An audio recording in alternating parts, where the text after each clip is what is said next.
Hi, everyone. My name is Tim. Welcome to another episode of the All Out Coach podcast. This is the place that gives you voice, character, and potential you need to stretch yourself and lift others.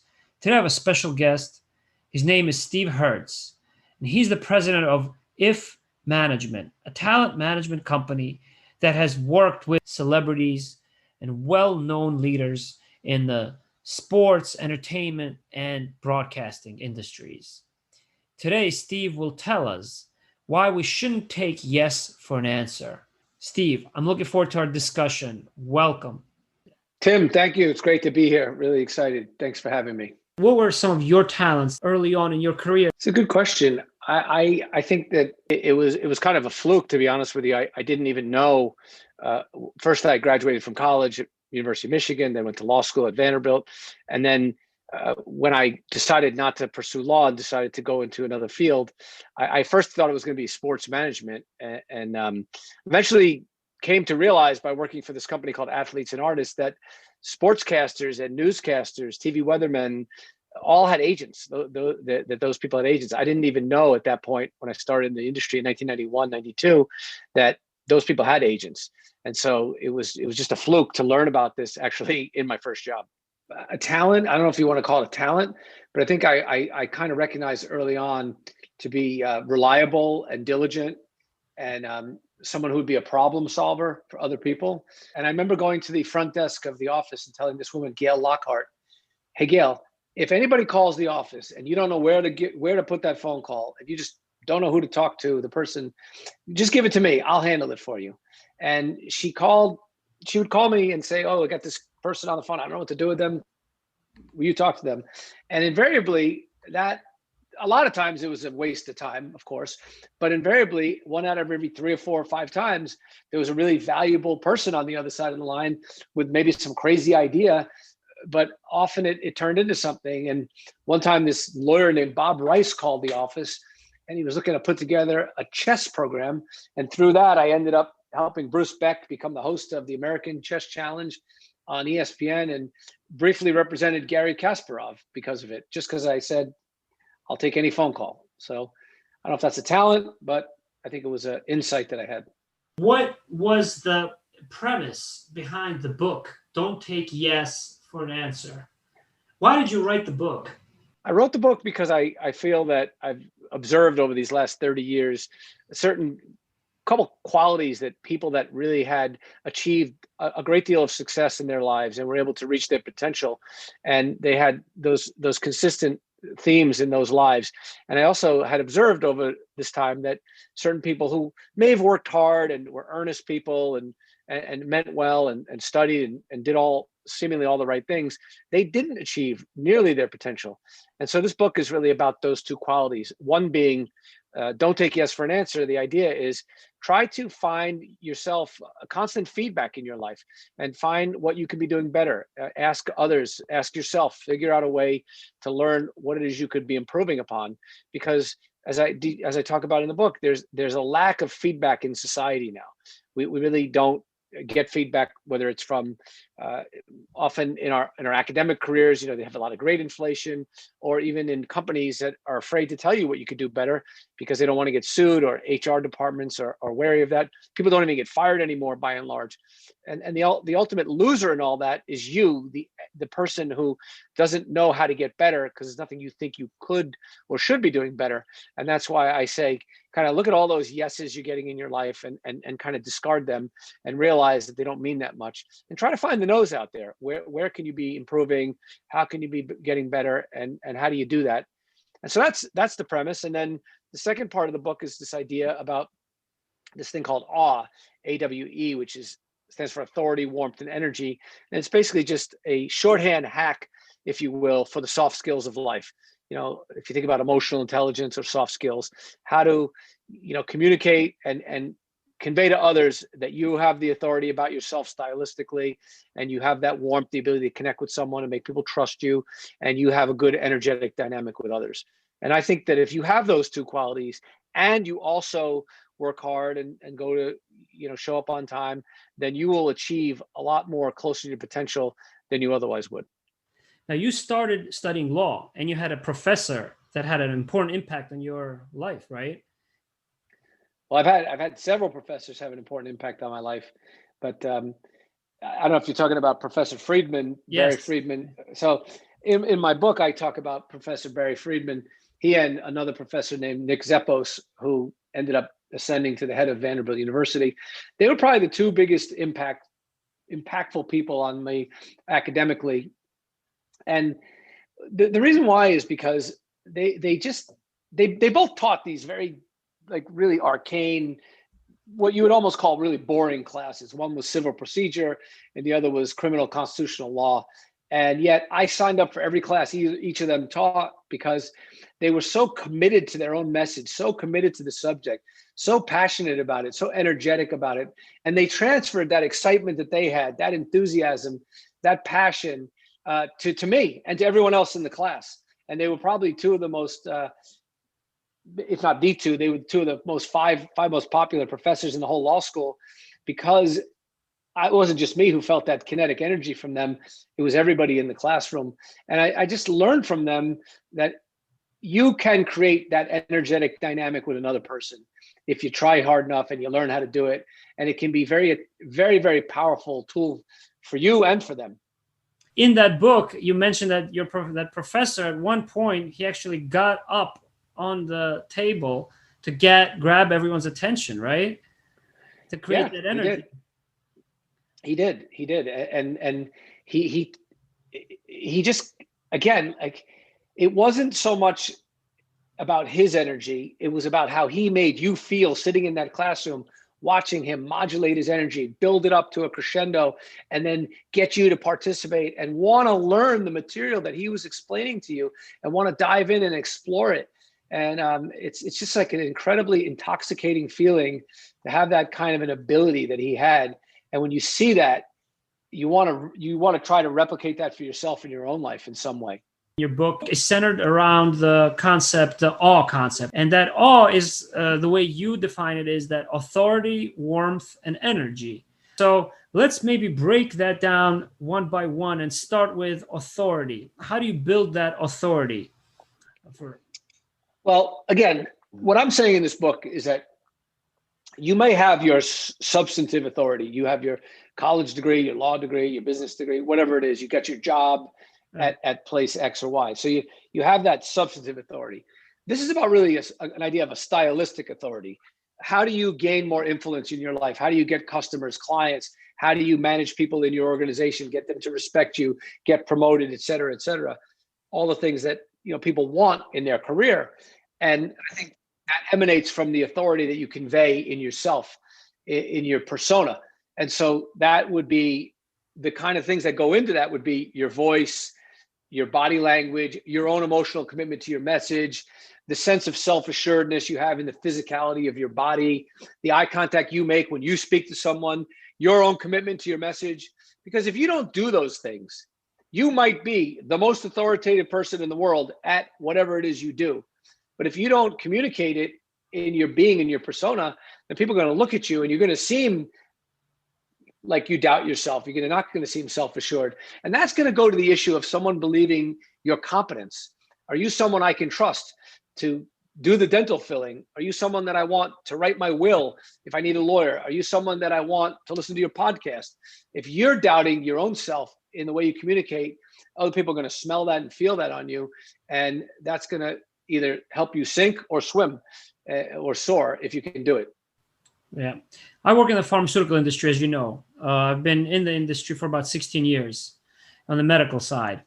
And this is the industry where they teach you about having executive presence, and they teach you about the kind of perception that you are to convey to others, right, to customers, so that they trust you. So when you have authority, when you build that presence, what do you get out of it? What is the outcome? Well, I mean, it can be a lot of things. It may not. It may be different in different situations, but I think that in terms of pharmaceuticals, for example, I think you have to have an internal belief both in yourself and in the product or whatever it is you're offering somebody else. And I don't like the word selling, because I prefer to say it's an exchange, right? If you have a drug that you think is going to cure XYZ disease for this doctor or this hospital, and it costs, $1 per pill, whatever it might be. You're not selling them anything. You're saying this is a fair deal here. And ultimately you have to believe that in yourself. So I would say that, this is kind of a little bit of a kitschy line, but you should think of yourself, I'm not selling, I'm just telling. I'm just telling you what I have here to offer. If you want it, great. I really believe it'll help you. And if you don't want it, that's okay too. I can't make you do something you don't want to do. And the most important thing I think about really great salesmen is that they actually don't try to sell you anything. You got to make that decision yourself. So if you can communicate the excitement that you have about the product with that level of authority that you have, and the product is good, and you can explain it to them and teach them in a way, they're going to learn it and they're going to want it. Yeah. I know that you have a lot of friends in the healthcare industry in general. And I know that you mentioned some of them in your book. Just so the people who are listening know, I'm currently working at a company that launched a new product during the COVID pandemic in April, which is not something that many pharmaceutical companies can say. And so it is for a very rare type of cancer, yet it has the potential to spare kidneys and yet treat and eliminate that cancer. There was a urologist that you mentioned in the book that I think would be interesting for a lot of my friends and those in healthcare to know about, because he had a very particular personality, I think. Yeah, so the urologist that I mentioned is Dr. Michael Levine. He's a urologist in Lake Success, Long Island, and he was also a professor at North Shore, Long Island Jewish Hospital up there in that same little area. And he's a surgeon and also a diagnostic urologist, and a guy I've been friends with since we're about 10 years old. Oh, really? And I've actually gone on rounds with him. When he was a resident back at the VA hospital, I used to visit him, and he would, when possible, take me around and just introduce me to the whole field. And I've been fascinated by it from the beginning. And when I interviewed him for the book, he explained that there's been a real change in medicine over these last 30 years. And what he explained is that the big change has been that in the early days, when you went to the doctor in 1991 or thereabouts, 1990, the doctor had all the knowledge in the world. You didn't have any knowledge. And now when you go to the doctor, by the time you're going for the second visit, if not even before that, you've read up on your disease, you've gone to Google, you're the expert. You probably know more about the disease than the doctor does, because he's treating 100 diseases every day or week, and you've got the one. And so he said, it's not about the delivery of medical care anymore. It's about the communication of the delivery of medical care. And it goes to the issue of these ideas that I talk about in this book, where like so much of your life becomes commoditized in your career, because, if you had, God forbid, prostate cancer, you could go to 10 doctors who would tell you you have a tumor, it needs to be removed, or you need to go for radiation therapy, whatever it might be, or the great miracle drug that your company has now. But what is interesting is that he makes this point that people trust their doctor because of the physical interaction they have with them in the office. And he says, or in the hospital, he said, when you talk to the patient, when you're doing rounds in the hospital, you never, ever point your toes away from the patient. You never put your hand on the door handle if you're walking out of the room with the patient until you're done speaking to the patient. When you're with that patient, whether it's for 30 seconds or 5 minutes or however long, you got to be 100% focused on that patient in your tone, in your physicality, in your body language, in your eye contact, all of it. And the studies will show that if you're not 100% focused on the patient, they feel that it actually affects their medical outcomes, and it definitely affects the way they feel about you as a doctor, which is kind of funny if you think about it, because it has nothing to do with the actual treatment you're getting. It's just about the communication of the treatment. Yeah, Steve, I have a family of doctors, on one side, on the other side, it's more business, but I grew up with considering doctors an authority. I grew up with teachers also in my family, and teachers were an authority. But then when it was time for me to teach, I learned about that difference, exactly those points that you made, where the students want to take that authority in their own hands when you kind of have to prove not to just have authority, but something else. So that is what also brings me to the next point, which is what is missing among those people who have that authority. Because in my industry, for example, I think we do that very well. Authority, right? Having that executive presence, working in big companies, small startup companies. But what I'm trying to do for the rest of my career, through the roles that I have, is to add energy, excitement, and character. In fact, I changed that as a tagline on LinkedIn, but I honestly believe it with my personality. And so what is missing, and what is being done on that warmth side, that second part of that awe concept that you have, like at Mayo Clinic, for example? I've heard that they're doing some things that are different. And I reference a little bit of this in the book. Again, it's look, you think about authority, like you said, sometimes authority exists. You don't need to have any more authority, like at the Mayo Clinic, for example, it's one of the top 5 hospitals in the world. Right. And so if you go to the Mayo Clinic, you're going there, the brand has been established and it's been consistent for over 100 years now, that that if you're seeing a doctor for whatever your particular ailment is, it's going to be one of the best doctors in the field anywhere. So he has that authority, or she has that authority, just walking in the door, right?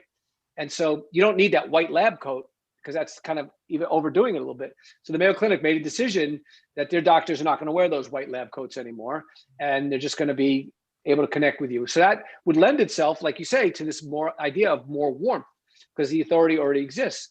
So how do you create warmth? I think it's about creating a little bit of level of vulnerability in yourself, instead of hiding behind that white lab coat uniform. Hey, I am your doctor. You have the problem, and you're coming to me because I'm the expert to solve this, very complicated issue you have. But I'm also a person, and I want to relate to you as a human being, and that's part of your treatment. And I want to understand you, and I want to understand what you think your best treatment options are. And here's what A would do. Here's what B would do. Here's what C would do. And just that idea of trying to understand another person. In healthcare, it's very tricky, as you know, because you have a very vulnerable population of people coming to the doctor in the first place. There's a lot of fear, anxiety, unknown, and often very real problems, sometimes almost and truly intractable. Yeah. And so I think what the Mayo Clinic and some of these other hospitals are doing is really trying to understand that warmth is about connection.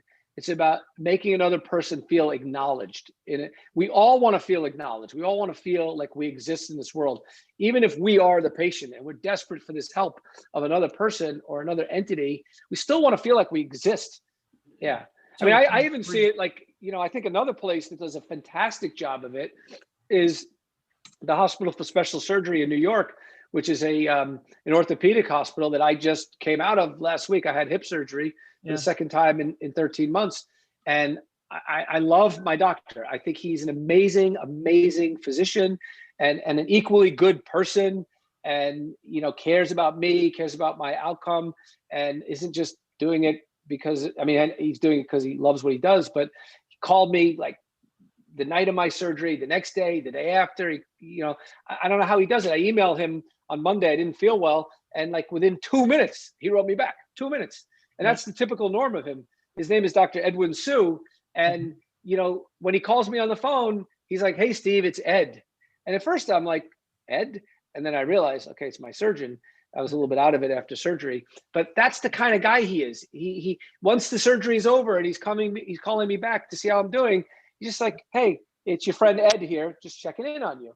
And that made me feel so good about him, frankly, and about how much he cares about me. And I think that's the way that hospital surgery, special surgery exists all across the board. They do an unbelievable job.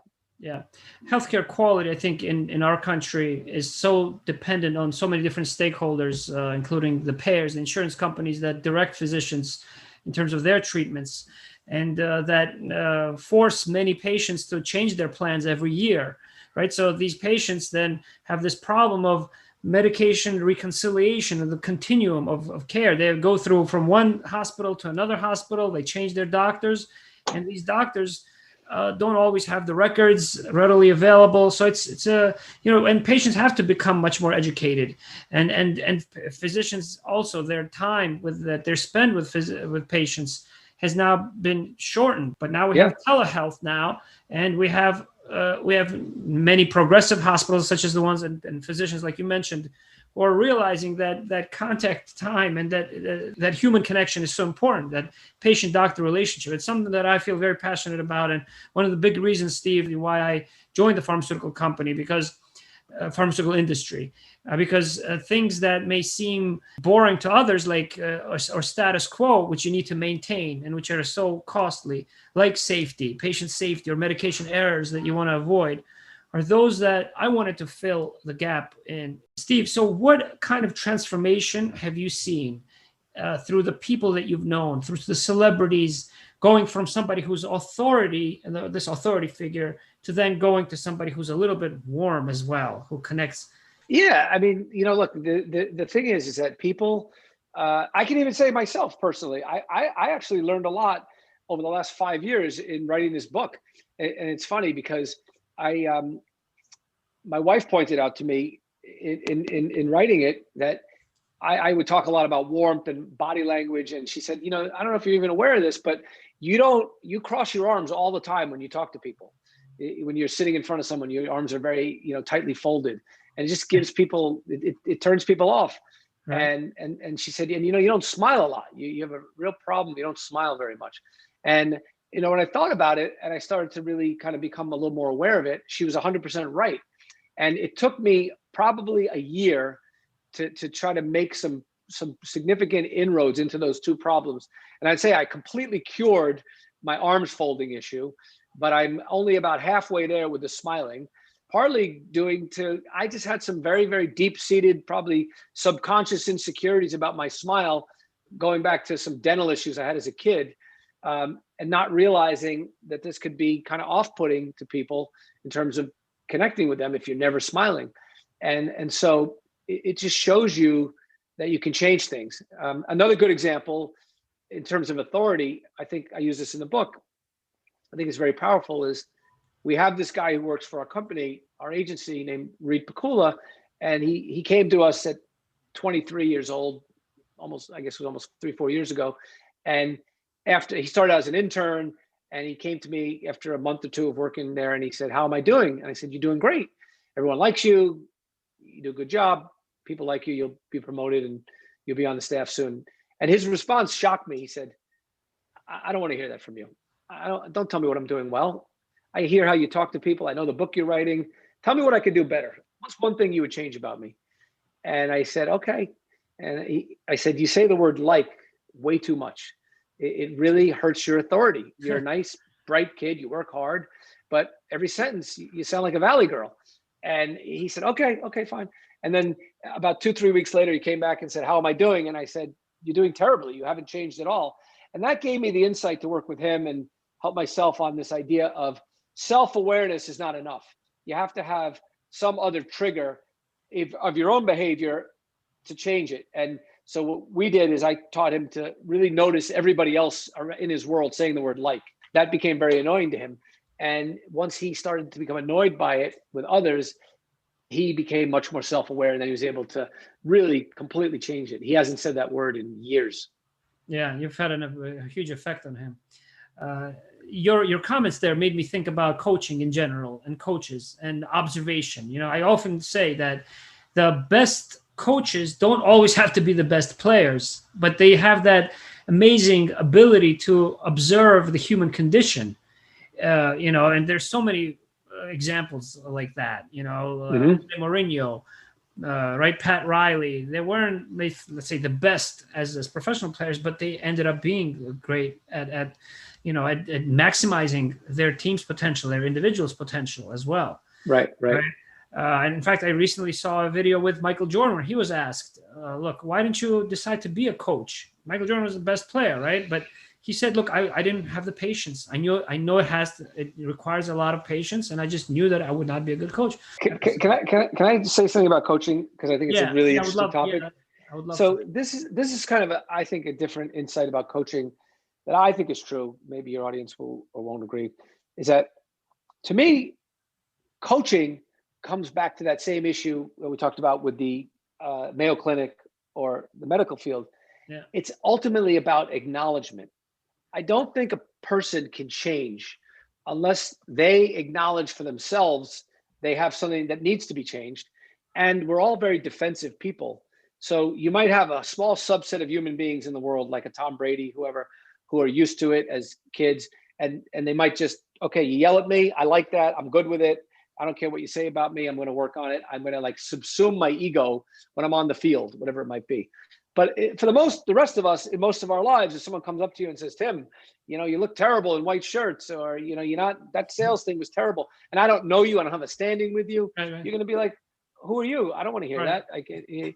So I think ultimately it comes down to the best coaches figure out a way to meet the person on their turf first and understand what kind of levers need to be pulled to get the most out of the person. And one of my favorite books that I've ever read is called Seabiscuit. It's a very, really amazing historical novel. Not a novel, it's a historical nonfiction book about a horse that was a racing champion, almost 100 years ago in the 30s and 40s. And what's amazing about it is how the trainer, Tom Smith, was able to figure out how each of his horses would respond. Some horses, you had to really push them hard to run fast. Others, if you pushed them hard, they wouldn't run at all. And others, if you didn't push them, they wouldn't run at all. And so I think we are like that as people, that we respond to certain, kind of things that, and other people respond to other things. And great coaches figure out which kind of person responds to what, and how you can implement that. Yeah, that's what's challenging to do. And I know you talk about Tom Coughlin in the book, but I don't know how much of how many of those stories you want to give away right now on the podcast. But I'm telling you guys, those who are listening, he has many stories that are incredibly just illustrative, that will really stimulate you and to capture that awe in other people through authority, warmth, and energy. So I don't know how much you want to talk about Tom Coughlin topic. Yeah, sure. I mean, listen, I think Tom Coughlin's an amazing story and really an incredible guy that, he was 60 years old, had been a successful, but not really top level coach at that point. And he was coaching the New York Giants football team, and they were relatively mediocre. They had lost in the first round of the playoffs, and their best player quit, Tiki Barber, because he hated the coach, and he quit at the prime of his life. And the team, the owners of the team and others came to him and said, Coach, you got to change. If you don't change your overbearing tactics and you're just running the people into the ground, not showing any kind of frankly warmth, for lack of a better word, for others, then we can't have you here anymore. And he said they had an intervention with him, and it kind of something must have shifted in his mind almost immediately when that happened, because it was his family also said to him, Dad, people hate you. What's going on here? And somebody said, well, just treat the players a little bit like the way you treat your kids and grandkids. And the next day he brought his grandkids to practice. He was rolling in the on the grass with them. And it just opened up a part of his personality that he was afraid to show, a vulnerability and a realness towards his players. And he started telling his players how much he loved them. And this amazing thing happened. That same team that went 8-8 the next year won the Super Bowl. And Tom Coughlin beat the Patriots, what some thought was the greatest team of all time.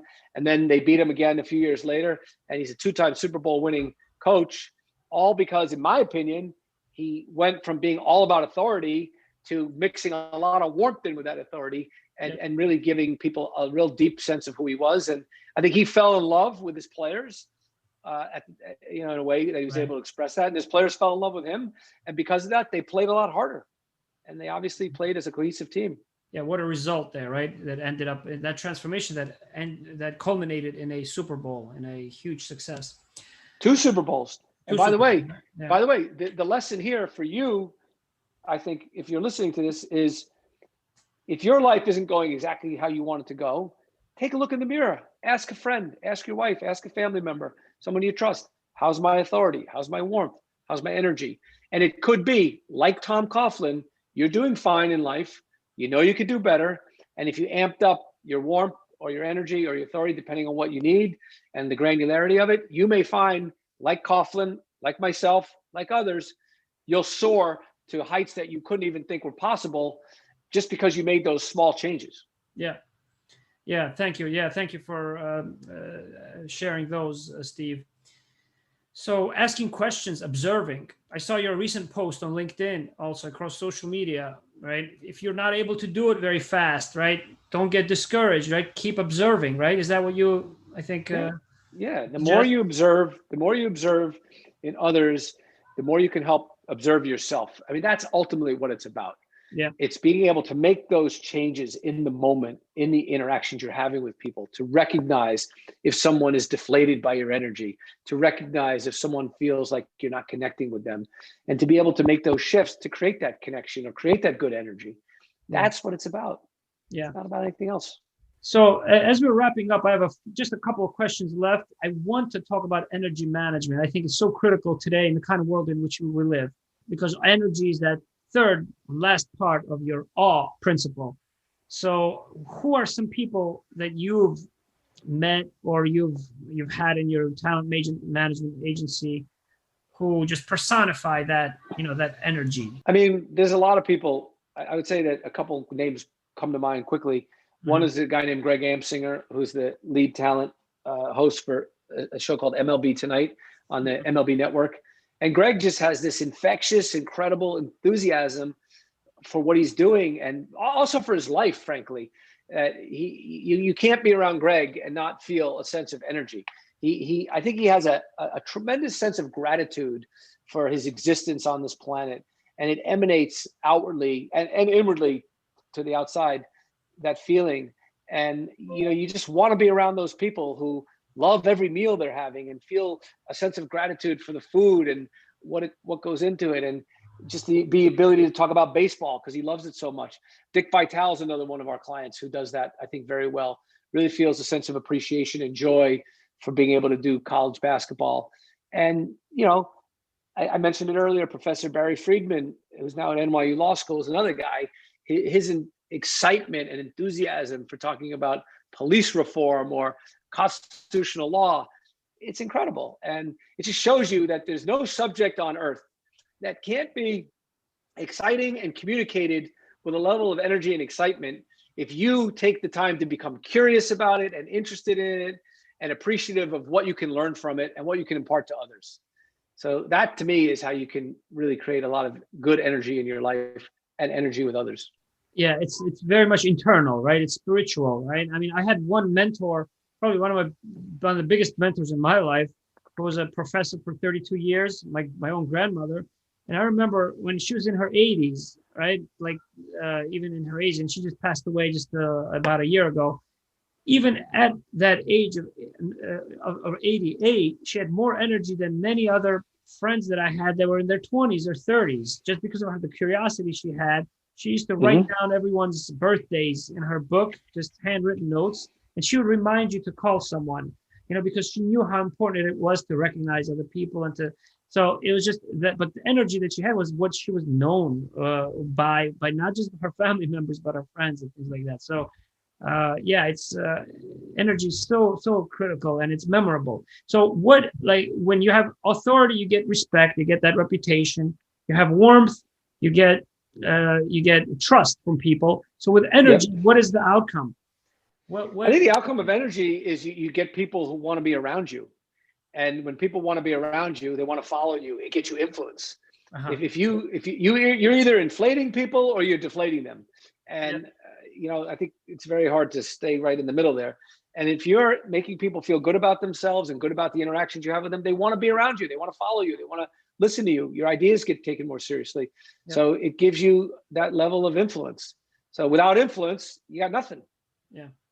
So one final question that I have, and after that, feel free to share any message you have with the listeners. But and the final question that I have is the observation that I've made, why is it that so many great, talented performers, whether it be singers, street musicians that I've seen personally, or I'm sure you have and many others, why is it that they don't get recognized with those awards if they have those talents? What keeps them from reaching that next level of getting that promotion at work? What is that secret that maybe you can share with our listeners?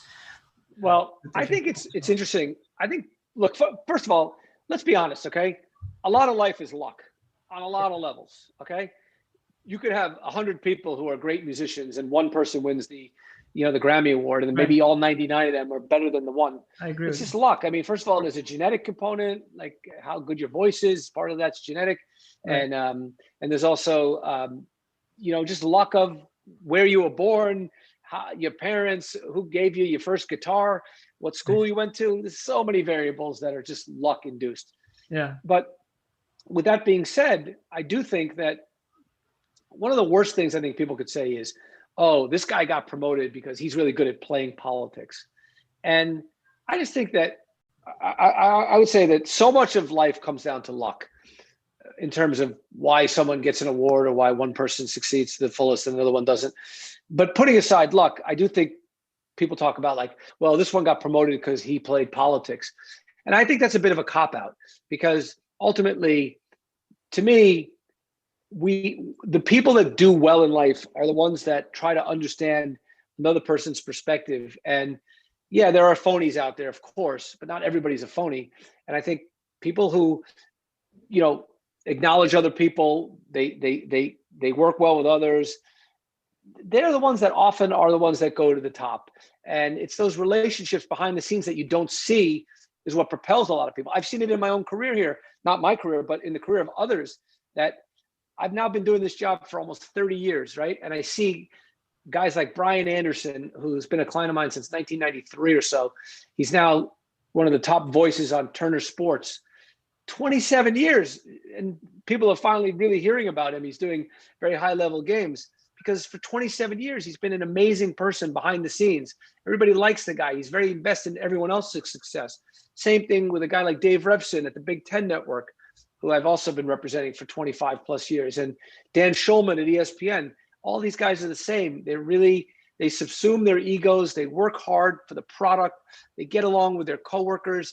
And slowly, over time, they've all been continuously promoted to higher and higher positions. It's not an accident. And are they the most talented? I don't know. Maybe they are, maybe they aren't.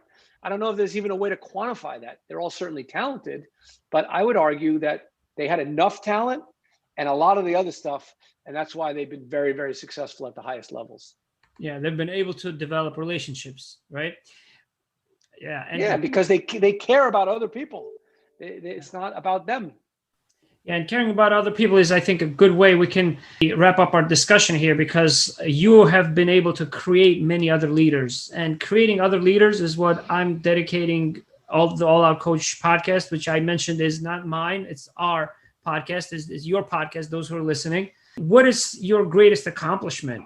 I'd like to finish with that because I ask that to my guests.